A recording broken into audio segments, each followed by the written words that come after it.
I'm fed up of hearing this from last 2 seasons. We are not clinical in front of goal. But when we used to start Giroud, we won't trust him enough. But Giroud, when he used to start, he used to score always. We sold Tammy, he won the Conference League. We sold Giroud, he won the Scudetto. And we've gotten Lukaku. See what has happened. My point is it maybe it's a Chelsea problem? Maybe it's strikers at Chelsea problem, because it's not just Lukaku, it's Morata, it's Lukaku in there as well. Tammy wasn't performing to the level that he has been at Roma.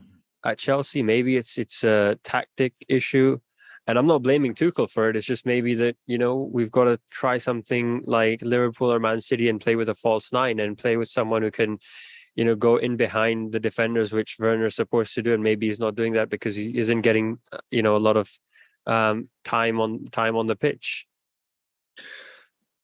See, what I feel is, first of all, we need to stop throwing this word world class.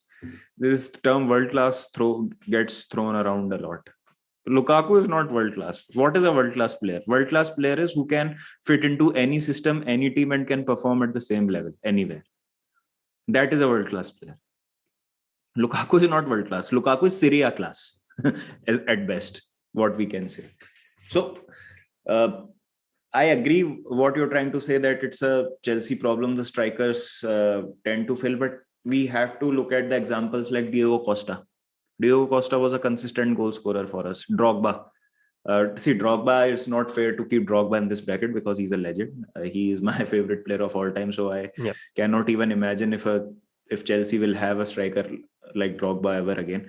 But what we need to keep in mind is that whatever player now Thomas Tuchel signs and Chelsea sign, they have to make sure that that player fits into the system. And what Thomas Tuchel is trying to get. See, a lot of it has to do with the creativity also. We lacked creativity as soon as our wingbacks got injured. This 3 at the back system requires our wingbacks to bomb forward and to create those spaces in the wide areas on the flanks. There was you remember in last season in October, November, there was a patch in between where Chilwell and Reece James were scoring in alternate games. Yeah.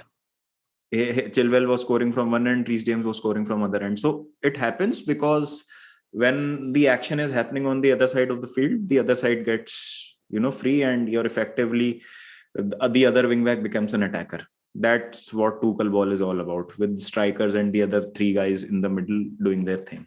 So it's a chain, like it's all of this is connected. If one piece falls down, the whole thing crumbles. Yep. So I think, I personally think we don't need to get a striker at all. We can do with Havertz this season with Armando Broja as a backup. That would be enough. First, we need to sort our mess at the back, in the back line. That is the pressing need right now. For that, I think there is an offer being made to Inter, with Lukaku being involved in that offer, is Dumfries, either on a 40 million buyout or a loan for a season and then with a buyout clause. That could be a good option in defense. I think he plays wing back, and if Tuchel's so keen on staying with that 3 at the back, playing with wing backs, he could try out Dumfries for a loan if Inter's happy with it, because clearly they feel like they want to do everything in their power to try and get Lukaku back. For them, the next season, if they want to compete, it's Lukaku or nothing kind of situation, which is good for us, because at the end we don't want someone like Lukaku at the club at the moment with everything that he's done and all the chances that he's gotten. So for us, there's not a loss other than the money that we've spent last season, and I guess Inter won't be able to pay that back in full.